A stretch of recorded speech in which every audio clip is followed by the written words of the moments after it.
So yun nga mga idol at narito na tayo sa highway. Dahil nga tayo ay pabayan na at pupunta natin yung ibang destination natin mga idol. Charis.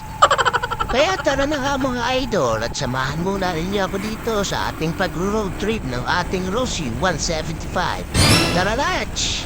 Bonk!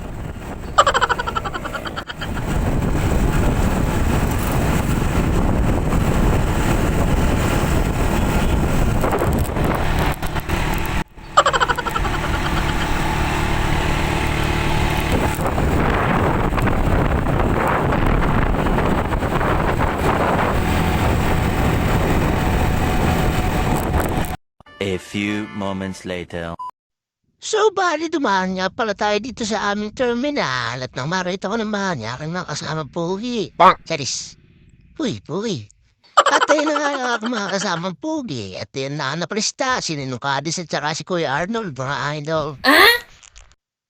So bali fast forward nga pala tayo mga idol at tarito tayo sa kumon. Dahil nga magpapapultang tayo. Hindi ang papapultang, wala tayong mambayad. Pwede.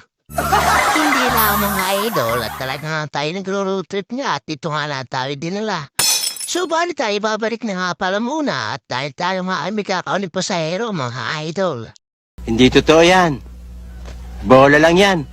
So yun mga idol, nagpa-full tank na tayo.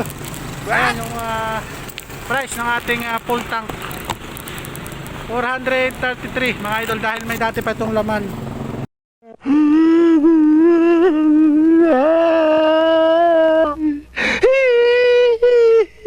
So yun mga idol, hindi na natin na videohan kanina, nalimutan natin.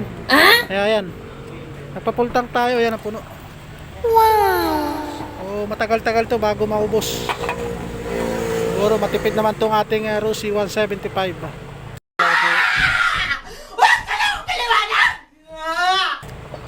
So yun lang mga idol, at tayo nagpagasolina lang dito sa Petron sa may Kumon mga idol. Yun lang. Tayo pabalik na tayo ngayon mga kampa. So hanggang dito na lang muna ang ating simpleng vlogs. At talagyan na naman natin ang gasolina. Okay na. Bukas na lang natin ulit ito papaanda rin at gagamitin dahil tayo manununtusa, parang kayo magsikap, no mga idol. Ang gagamitin natin yung ating barako to. So hanggang dito na lang muna ang ating vlogs mga idol. Babush! Maraming salamat pag watching. Baliw.